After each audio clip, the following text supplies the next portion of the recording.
नमस्कार। 14 जुलाई की शाम और आज का ख़ास दिन, और इस ख़ास मुलाकात में हम आपको ये ज़रूर बताना चाहेंगे सबसे पहले कि आज हम फिल्मी संगीत के दो ऐसे सितारों के बारे में बात करेंगे जिनमें से आज एक के इस दुनिया में आने का दिन है और एक का इस दुनिया से जाने का दिन है। मदन मोहन कोहली, आज उनकी पुण्यतिथि है, और रोशन लाल नागरथ, आज उनकी जयंती है। और इन दोनों को याद करने के लिए दो खास मेहमान हमने बुलाए हैं। आज स्टूडियो में हमारे साथ हैं सुरेश पुजारी साहब, जो फिल्मी दुनिया से लंबे अरसे तक जुड़े रहे हैं, फिल्म संगीत के बारे में गहन जानकारी रखते हैं। और हमारे दूसरे मेहमान संजीव तंवर साहब, आप लेखक हैं, आपकी एक किताब है पंडित भरत व्यास पर, और इसके साथ साथ आप थिएटर से ताल्लुक़ रखते हैं और आपको फिल्म संगीत में गहरी रुचि है। सबसे पहले हम बात करें मदन मोहन साहब की। मदन मोहन राय बहादुर चुन्नी लाल के बेटे। मदन मोहन का जन्म हुआ था बगदाद में और उसके बाद वो भारत आ गए। शुरुआती दौर में उन्होंने सेना में नौकरी की, लेकिन वहां दिल नहीं लगा। नौकरी छोड़कर ऑल इंडिया रेडियो में नौकरी की और फिर उसके बाद मुड़ गए फिल्म संगीत की ओर।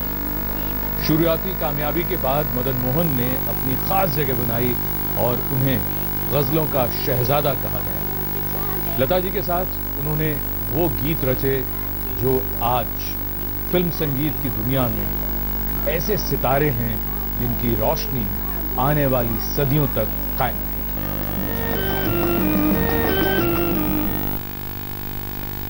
मदन मोहन, जिनके संगीत के बारे में ये कहा जाए कि जब तक मदन मोहन थे तब तक तो शायद बहुत लोगों ने उन्हें उस तरह से ना तो सम्मान दिया न माना, लेकिन हम सब जानते हैं जो अच्छाई होती है, जो महानता होती है, वो वक्त की मोहताज नहीं होती। इस व्यक्ति के जाने के बाद इस दुनिया ने जाना, माना, और वो पहले ऐसे म्यूजिक डायरेक्टर हैं जिनकी मृत्यु के 30 साल बाद उनकी कॉम्पोजिशंस पर एक फिल्म बनी, वीर ज़ारा। मदन मोहन। ये दुनिया, ये महफिल मेरे काम की नहीं। जाड़ों की नरम धुआ आंगन में का गिरा रे, बरेली के बाजार में झुमका गिरा रे। छोड़ कर तेरे प्यार का दामन, ये बता दे के हम किधर जाएं।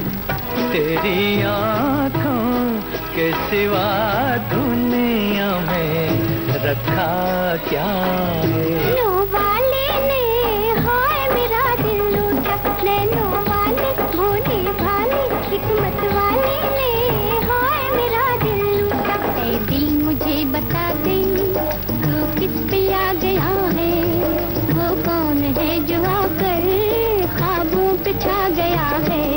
लग जा गले के फिर ये हंसी रात हो न हो,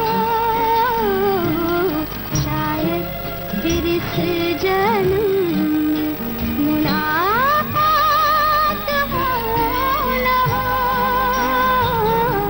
के मजबूर मुझे उसने बुलाया होगा। ना हो जाएगी सारी खुदाई, आप क्यों रोए जो हमने दास्तां अपनी सुनाई।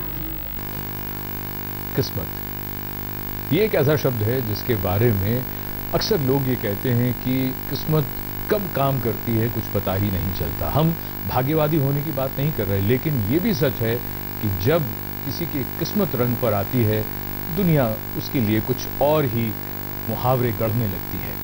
इतने खूबसूरत गीत आपने सुने, बहुत से तो हम आपको सुना भी नहीं पाएंगे क्योंकि समय की बाध्यता भी है। लेकिन अगर ये पूछा जाए कि कितने फिल्म फेयर अवार्ड से मदन मोहन को नवाजा गया, आप भी हैरान रह जाएंगे सुनकर, एक भी नहीं, सिर्फ एक नेशनल अवार्ड। खैर, सुरेश पुजारी साहब, इसी नोट से ही बात शुरू करते हैं। मदन मोहन शुरुआती दौर की अगर हम बात करें, पिता से बगावत की और किस तरीके से वो सारा दौर था, और पहली फिल्म के बाद उनकी कामयाबी जब शुरू होती है, जरा वो दौर बताएं, कितना मुश्किल था इतना बड़े पिता की संतान। जैसा कि हम जानते हैं, ये दूरदर्शन में हमारे आकाशवाणी में गाना गाया करते थे सुरैया जी के साथ। हम शुरू दिन की मैं बात बता रहा हूँ आपको। ये सिंगर बनने के लिए आए थे, लेकिन कुछ ऐसी विवशता आई जिसकी वजह से इनको संगीत निर्देशक बनना पड़ा। मैं इसकी थोड़ी सी आपको स्टोरी बता देना चाहता हूँ जी। और इन्होंने एक गाना रिकॉर्ड किया था लता जी के साथ जी। एक युगल गीत था जो मुखर्जी साहब ने उसको आउटराइटली रिजेक्ट कर दिया था। मैं ये सोचता हूँ, खैर कमर्शियल और उसकी आर्ट की हम बात बाद में करें, अगर ऐसा दौर होता कि मदन मोहन साहब और लता हमारे बीच आज नहीं होते तो क्या होता। ठीक है, अभी तो हम कमर्शियल एंगल उसकी बात कर रहे हैं।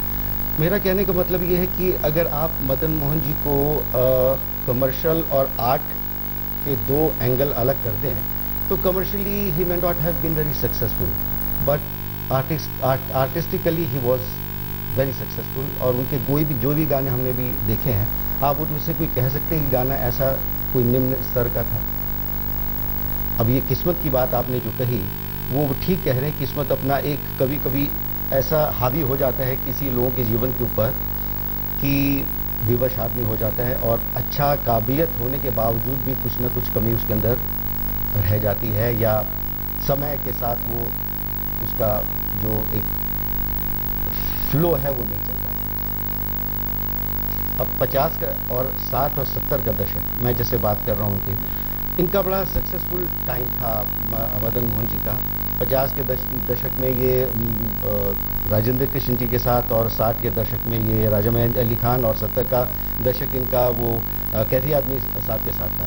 और उनके वो तीनों दशकों में देखिए क्या गाने इन्होंने दिए, एक से एक बढ़कर। अब ये बात ये है कि अगर वो फिल्म नहीं चली तो गाने भी नहीं चले, तो ये था सारा। बड़ी मुश्किल बात है, और जहाँ तक बिल्कुल ठीक बात है, एक तरफ व्यावसायिक पक्ष, व्यावसायिक पहलू यानी कमर्शियल एंगल, और दूसरी तरफ उसका जो कला पक्ष है। अनपढ़ फिल्म जो उनकी 1962 की फिल्म थी, उसका एक गीत था, ऐसी में प्यार की आरज़ू। जब नौशाद साहब ने वो गीत सुना तो उन्होंने ये कहा था कि ये धुन मुझे दे दो और मेरा सारा संगीत ले लो। बिल्कुल। और दूसरी तरफ कदर जाने ना, जो भाई भाई फिल्म में था इनका गीत, उसके लिए इनको बेगम अख्तर ने फोन किया और बार बार वो 15 मिनट तक वही गाना उनसे सुनती रही। फिलहाल मेरा साया का ये गीत। मेरा दिल लूटा, नैनों वाले भोले भाले, हिकमत वाले ने, हाय मेरा दिल लूटा, नैनों वाले ने, ओ भोले भाले ने, दिल मेरा लूटा, दिल मेरा लूटा, दिल मेरा, हाय हाय हाय हाय हाय, नैनों वाले ने, हाय मेरा दिल लूटा।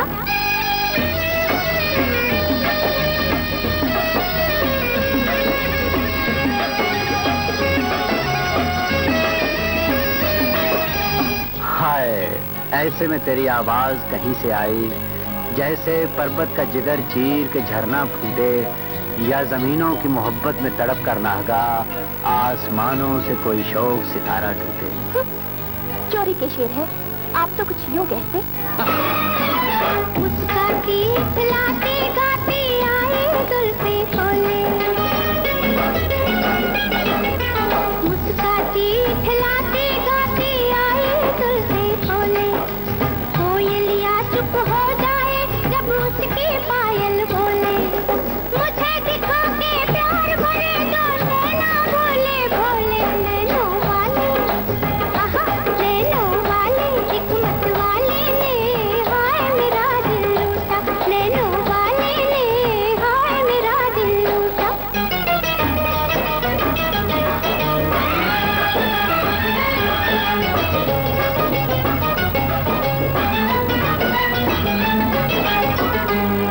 पूरी होंगी उनकी सब फरमाइशें, एक भी हमसे न टाली जाएगी, आ पड़ा है आशिकी से वास्ता, अब तबीयत क्या संभाली जाएगी। प्यार के कैदी जरा संभल जा, कैद में उसकी जो आ जाए वो कैदी न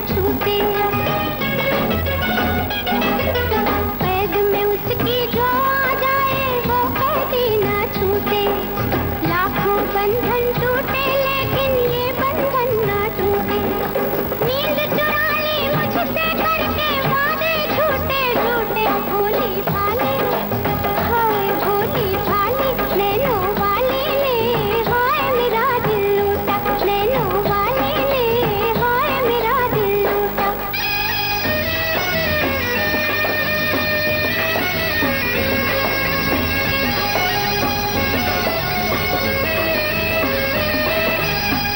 चुप क्यों है? न जाने आज मैं क्या बात कहने वाला हूँ। जबान खुश्क है, आवाज रुकती जाती है। अगर मुझसे प्यार होता तो यूं न कहते। तो क्या कहता? नाज़ो अदा से चांद के आगे घूंघट जब सरकाए। नाज़ो अदा से चांद के आगे घूंघट जब सरकाए। चांद तड़प कर उसके गोरे कदमों पर गिर जाए। तारे पूछे हुआ है क्या तो चांद ये बोले हाय नैनों वाली हाँ नैनों वाली हिकमत वाली ने हाय मेरा दिल लूटा। नैनों वाली ने ओ भोली भाली ने दिल मेरा लूटा। दिल मेरा लूटा। दिल मेरा हाय हाय हाय हाय हाय।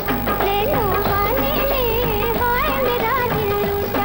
मेरा साया मदन मोहन साहब की बड़ी यादगार फिल्मों में से एक है और आज हम याद कर रहे हैं मदन मोहन और रोशन साहब को। मदन मोहन जो आज से 41 साल पहले हमें छोड़कर चले गए थे और उधर रोशन साहब की आज जयंती है, आज उनका जन्मदिन है। संजीव तोमर साहब, ये जो बात है जो शुरू में हमने उनके जीवन की बात कही, अगर हम मदन मोहन के संगीत की बात करते हैं वो कौन सी ऐसी खास बातें हैं? जहाँ तक देखिए गज़लें और लता जी और रफ़ी साहब की आवाज़, लेकिन अगर हम मेलोडी की बात करें या गज़लों की बात करें, कौन सी ऐसी ख़ास बात है एक श्रोता के तौर पर, एक म्यूज़िक लवर के तौर पर जो सबसे ख़ास आपको पहले ध्यान में आती है? दो चीज़ें हैं। एक तो उनकी सरलता, जो उनके गीत हैं, जो संगीत है वो बहुत ही सरल है, दिल को छू जाता है। शब्दों का चुनाव, क्योंकि कुछ हद तक सब शब्दों का चुनाव जो है संगीतकार के हाथ में है कि संगीत पहले तैयार होता है फिल्मों में हमारी और गीतकार जो है उसके हिसाब से अक्सर काम करते हैं। और गीतकार और संगीतकार की एक ट्यूनिंग, जैसे कि राजा मेहंदी अली खां के साथ उनकी एक ज़बरदस्त ट्यूनिंग रही, ख़ास तौर पे जो अभी गीत हमने देखा उसमें जी। और गज़लनुमा उनके तकरीबन जितने भी अच्छे गीत हैं राजा मेहंदी अली खां के साथ उनका एक अक्सर तालमेल रहा है, तो ये तो उनका है ही जी। और सुरेश जी, एक जो खास बात जो राजा मेहंदी अली खान साहब के बारे में कही जाती है और आप शब्द का इस्तेमाल ये कहा जाता है कि आपकी नज़रों ने समझा प्यार के काबिल मुझे अनपढ़, तो आप शब्द का इस्तेमाल फिल्मी गीतों में अमूमन होता नहीं था। जो हमने दास्तां अपनी सुनाई आप क्यों रोए, तो ये आप शब्द का इस्तेमाल पहली बार शायद राजा मेहंदी अली खान साहब ने किया।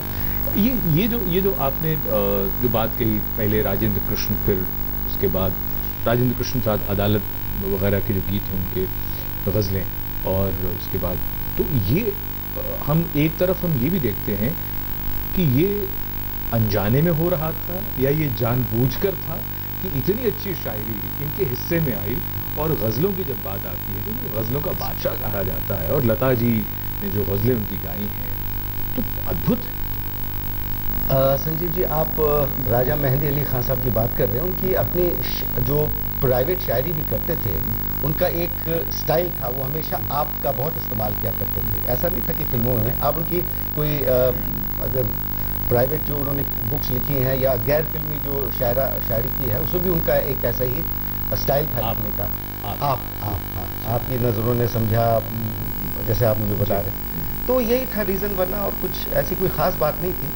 और उसको अच्छा संगीत मिल गया तो फिर वो सब जी बहुत खूबसूरत जी। साथ में इसमें एक तहजीब का एक अतिरिक्त पुट भी इसमें आ जाता है। हाँ, लेकिन फिल्मी गीतों में एक नए फ्लेवर था, ये नया मिजाज था।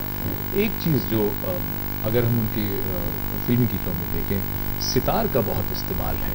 थोड़ा सा सितार के इस्तेमाल के बारे में हमें बताया। रईस खान साहब के बारे में कहा जाता है रईस खान साहब ने उनके लिए सबसे ज़्यादा सितार बजाया जी। अब जाहिर है संजीव जी म्यूज़िक डायरेक्टर थे वो, तो ये उनकी चॉइस होती थी कि गाने में कौन से इंस्ट्रूमेंट को मैं ज़्यादा इम्पोर्टेंस दूँ या प्रधान रखूँ। अब क्योंकि रईस खान के सारे जितने भी रिकॉर्डिंग्स थे सब में ये बजाया करते थे, तो हमेशा ये सितार प्रधान को ही अपना वो मान के चलते थे कि मुझे सितार को ही प्रोमिनेंट रखना है। तो यही रीज़न था, वरना और कुछ ऐसा कुछ नहीं है। मदन मोहन के गीतों को सुनते हुए हमेशा ये ज़रूर ध्यान देना चाहिए सुनने वालों को कि उसमें कौन कौन से साज बज रहे हैं। अभी फ़िलहाल फिल्म भाई भाई का ये गीत। दिल मुझे बता दे तू किस पे आ गया है, वो कौन है जो आकर ख्वाबों पे छा गया है। ऐ दिल मुझे बता दे तू किस पे आ गया है, वो कौन है जो आकर ख्वाबों पे छा गया है।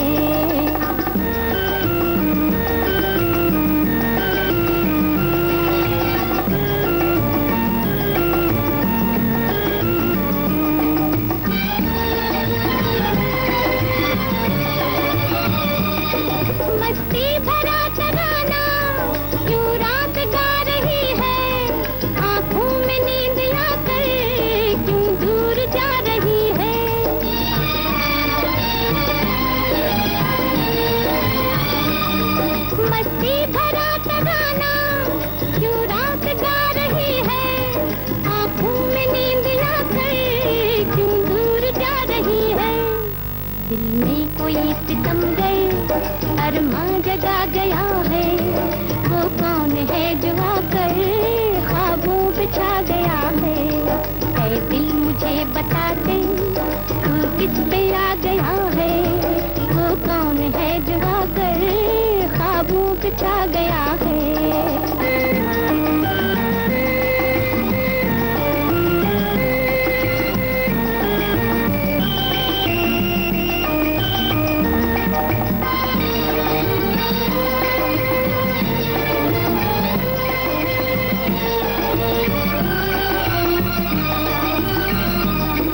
बेताब हो रहा है ये दिल मचल मचल के, शायद ये रात बीते करवट बदल बदल के।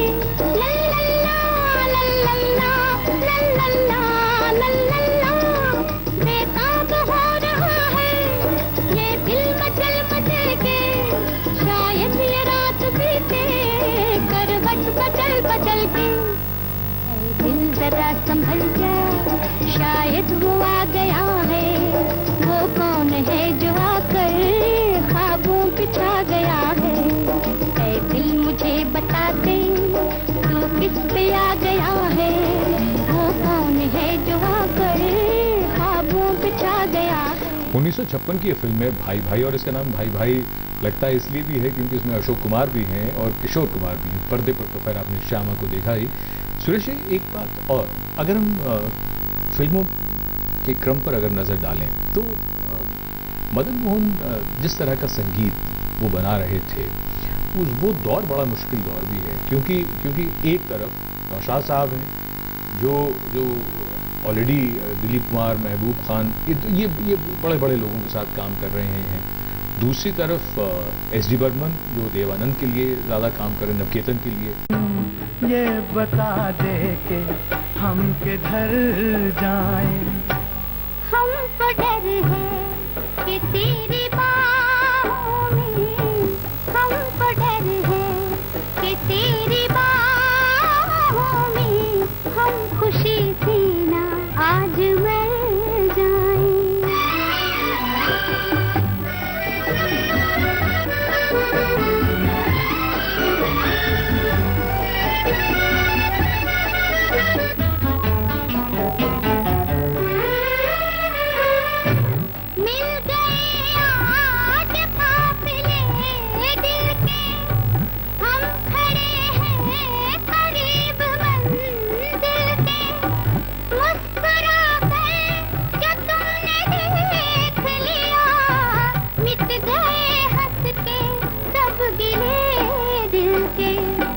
कितनी प्यारी हैं ये हंसी घड़ियां, इनसे कह दो यहीं ठहर जाएं।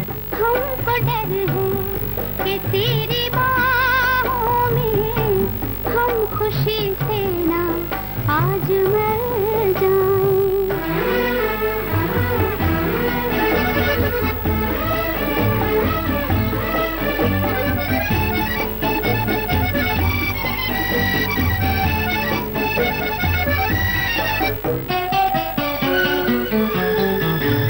तेरे कदमों पे जिंदगी रख दूं, अपनी आँखों की रोशनी रख दूं। तू अगर खुश हो मैं तेरे दिल में अपने दिल की हर एक खुशी रख दूं। मेरे हमदम मेरी खुशी है, तू नजर आए हम जिधर जाए। छोड़ कर तेरे प्यार का दामन, ये बता दे के हम किधर जाएं।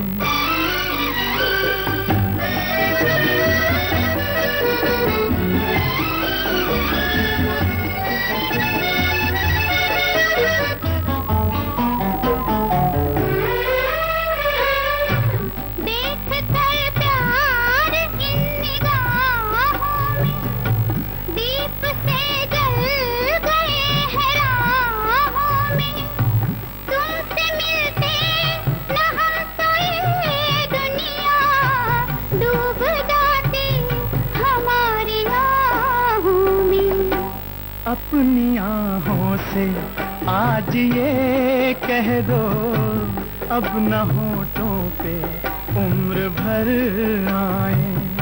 छोड़ कर तेरे प्यार का। मदन मोहन इतने बड़े संगीतकार जो 1975 में चले गए, और जब वो गए तो उसी वर्ष उनकी 2 फिल्में रिलीज हुई, मौसम और लैला मजनू। उनकी कामयाबी उन्होंने अपने जीवन में नहीं देखी, लेकिन हम सब जानते हैं वो अपने गीतों के जरिए अमर हैं।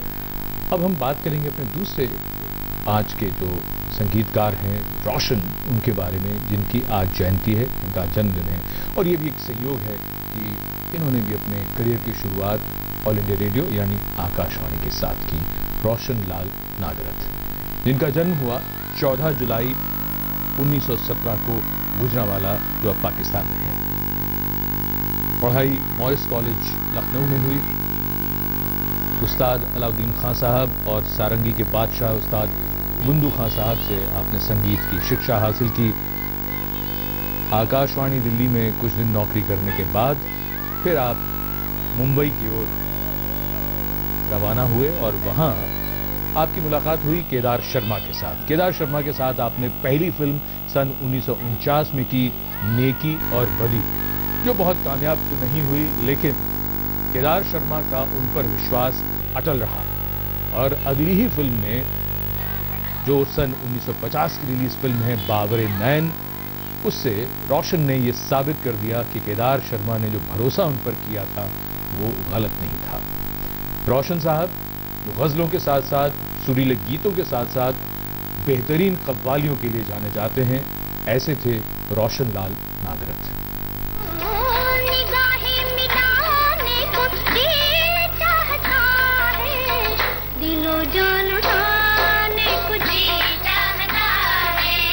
रहे न रहे हम महका करेंगे, बनके कली बनके सबा बावे वफा में।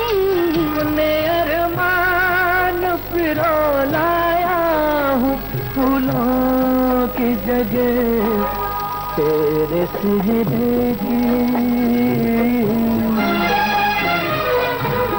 तेरे चेहरे की ये सौगात किसे पेश करूं। थोड़ी सुनरियात ममोदी मैंन है माया जाल, वो दुनिया मोरे बाबुल का घर, ये दुनिया ससुराल। हाँ जाके बाबुल से नजरे मिलाऊं, कैसे घर जाऊं, कैसे लागा चुनरी में दाग। तुम जो मुझसे ना निभाओ, तुम जो मुझसे ना निभाओ, तो कोई बात नहीं, तो कोई बात नहीं, किसी दुश्मन से निभाओगी तो मुश्किल होगी। दिल जो न कह सका वही राज दिल कहने की रात आई। खुदा करे कि कयामत हो और तू आए, हम इंतजार करेंगे। सांस लगाए तेरी प्रीत लगाए, नींद न आए, तेरी सारी रात तेरी याद जगाए। मेरे शौक खाना खराब को तेरी रह गुजर की तलाश है। एक दूसरा जब देखता हो के दीवाना हमको आना पड़ेगा, जो वादा किया वो निभाना। रोशन साहब और मदन मोहन में कई समानताएं ढूंढी जा सकती हैं। दोनों ने लगभग अपना करियर एक ही दौरान एक ही वक्त में शुरू किया। दोनों ही अवार्ड्स के मामले में बड़े ही बदकिस्मत रहे, लेकिन अगर भारतीय सिनेमा के बेहतरीन संगीतकारों की बात करें तो दोनों के बगैर बात पूरी होती नहीं है। सुरेश जी बिल्कुल ठीक कह रहे हैं, और सबने यही कहा है। अच्छा, हम कहते हैं कि किसी गीत के संगीत के अगर 3 अंग होते हैं तो हम उसको रिवर्ट कहते हैं। उसके साल अपने साल आज तक हुई, जहाँ तक आपने सफलता की बात कमर्शियल एंगल से बात आपने की, वो बिल्कुल ठीक है। नहीं, हम उस दौर की आज के कार्यक्रम के जरिए हम दरअसल न सिर्फ इन दोनों महान संगीतकारों को याद कर रहे हैं, उनको श्रद्धांजलि दे रहे हैं, बल्कि साथ ही साथ एक ये बात भी सामने रखने की कोशिश कर रहे हैं कि इनका जीवन आसान नहीं था। इतनी मुश्किलों के बावजूद संजीत तंवर साहब, ये बताइए, किसी कलाकार के लिए, खासकर रोशन जैसे कलाकार, मदन मोहन जैसे संगीतकार, जिनको मालूम है कि उनका संगीत क्या है, उन्हें तो मालूम है और लोगों को भी मालूम है, लोग अप्रिशिएट भी कर रहे हैं, लेकिन वो जो बात जिसे कहते हैं कि आपको उस फिल्म इंडस्ट्री में रहना है जहां सिर्फ और सिर्फ चढ़ते सूरज को सलाम किया जाता है। जी जी, बिल्कुल ठीक कह रहे हैं आप। लेकिन दरअसल आर्ट के साथ एक दिक्कत बहुत बड़ी है, जैसे गालिब साहब के। अब उनके केस में हुआ क्या, जब तक वो रहे सब लोग अप्रिशिएट कर रहे हैं, लेकिन पैसा नहीं था। ये बहुत सारे लोगों के साथ जद्दोजहद रही है, फिल्म इंडस्ट्री में भी यही है कुछ हद तक। अब लेकिन सफलता का जो सही मायना है, अगर आप पैसे को हटा दें तो कलाकार की जो वास्तविक भूख है, हाँ ठीक है, वो है उसकी जीवन काल में प्रशंसा। मेरा अपना वो है कि पैसा तो ज़रूरी है ही चीज़ में, लेकिन प्रशंसा का जिसका वो हकदार है।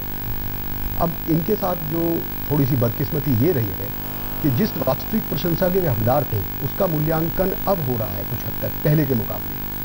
शायद इसके लिए 2 कारण हैं कि अब एक्सपोजर ज़्यादा है, इंटरनेट पे चीज़ें अवेलेबल ज़्यादा हैं, और युवा पीढ़ी के पास शायद अप्रोच ईजी है, और शायद मेरे ख्याल से हम लोगों की मैच्योर लेवल भी बढ़ा होगा पहले के मुकाबले।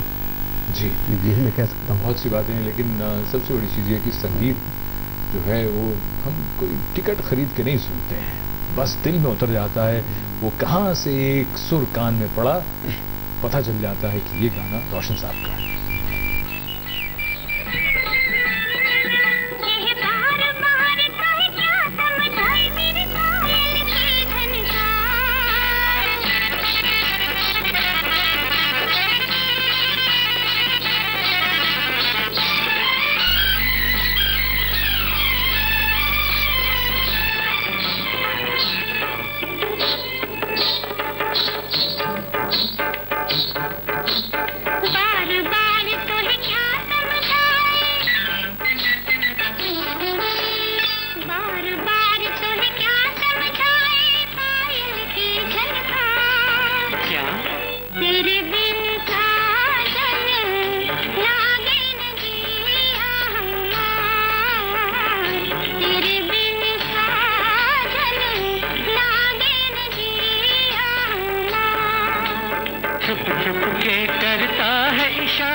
चंदा सा सवार तो है सजनी, ले चलूं नदिया के पार।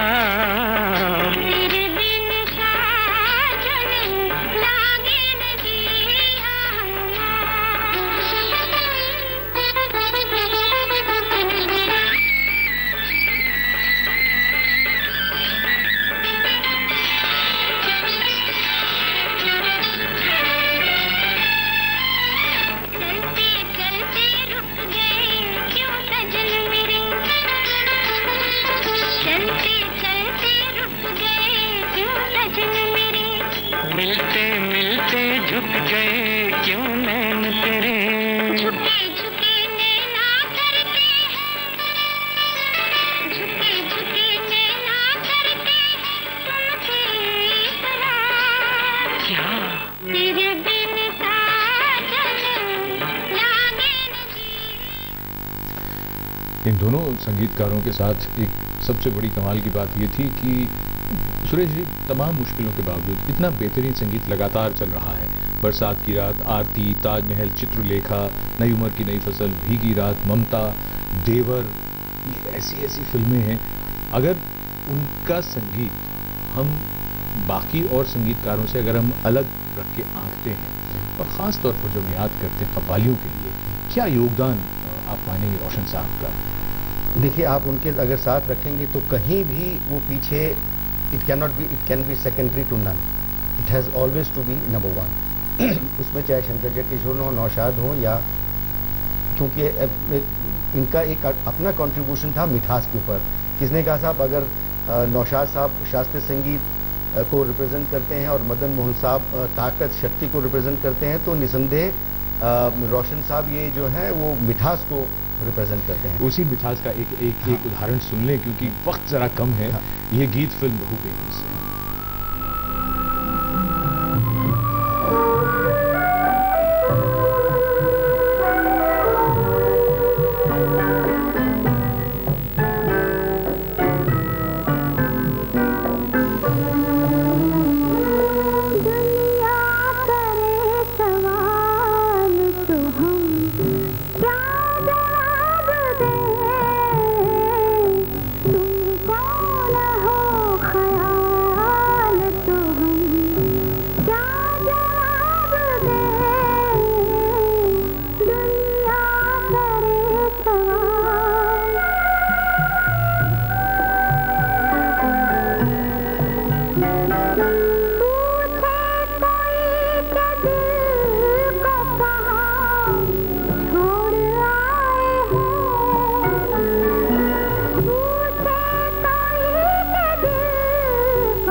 ये गीत पूरा ना सुनाने के लिए तो हम आपसे माफ़ी चाहेंगे, लेकिन ये गीत लिखा था साहिर लुधियानवी ने, जिसे इस फिल्म को बहू बेगम को प्रोड्यूस किया था जानिसार अख्तर साहब ने, जो जावेद अख्तर साहब के अब्बा।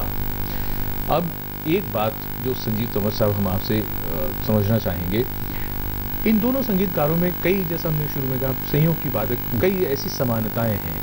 एक और समानता जो अभी इस गीत को सुनते हुए लगी कि साहिर का बड़ा सहयोग रहा, साथ रहा रोशन साहब के साथ, चाहे वो ताजमहल हो, बरसात की रात हो, या ये बहू बेगम, कुछ और फिल्में भी हैं। दूसरी तरफ, और दिल ही तो है, उसमें भी हैं साहिर। दूसरी तरफ राजेंद्र कृष्ण, कैफी आजमी जी और राजा मेहदी अली खान। तो अच्छी शायरी और अच्छा संगीत, ये मिलकर ये भी कुछ एक कमाल का संयोग है दोनों के साथ। देखिए, ये कमाल का संयोग तो है ही, इसमें तो कोई शक नहीं है।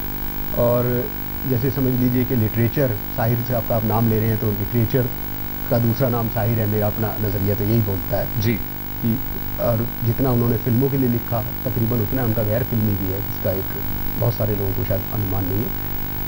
जी लेकिन ये अच्छी पोइट्री, ये मुझे लगता है कई बार जब फिल्मों में आती है तो शायद थोड़ा सा मुश्किल हो जाता है जी कि कमर्शियल के साथ उसका तालमेल बैठाना। जी, यही शायद कारण होगा जो आप कह रहे हैं। सुरेश जी, एक टिप्पणी हम चाहेंगे। इन दोनों संगीतकारों को, इतने महान संगीतकार हैं, इनका कमाल का काम है। किस तरह से हम अगर उनका मकाम ढूंढें तो क्या सिर्फ हम यही पाएंगे कि वो लोगों के दिलों में हमेशा राज करेंगे?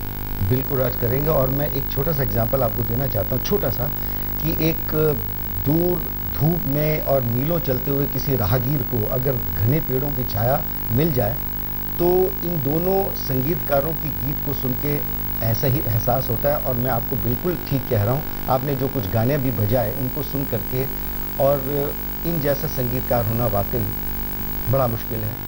और इन्होंने जिस ऊंचाइयों पर ये संगीत को ले गए, मैं शत शत प्रणाम करता हूँ। और बिल्कुल, और आखिर में ये गीत मदन मोहन का वो क्लासिक गीत है, वो कौन सी है?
कमाल तो था उस सेकंड म्यूजिक सिटिंग का जिसमें ये गाना अप्रूव हुआ, वरना कुछ साल पहले ये गाना रिजेक्ट कर दिया गया था। और वो कौन थी में भी ये गाना रिजेक्ट हो गया था पहली बार, लेकिन बाद में क्या इतिहास बना और कैसा मधुर गीत। दोनों ही संगीतकार, ये तो मदन जी का संगीत था, रोशन साहब, दोनों के संगीत पर चर्चा करने के लिए आप सुरेश पुजारी जी और संजीव तोमर साहब, आप दोनों यहाँ आए, आपका बहुत धन्यवाद। थैंक यू, धन्यवाद। और आखिर में उस शेर के साथ हम आपसे विदा लेना चाहेंगे कि हजारों साल नरगिस अपनी बेनूरी पे रोती है, बड़ी मुश्किल से होता है चमन में दीदावर पैदा। ऐसे महान संगीतकारों को प्रणाम और धन्यवाद।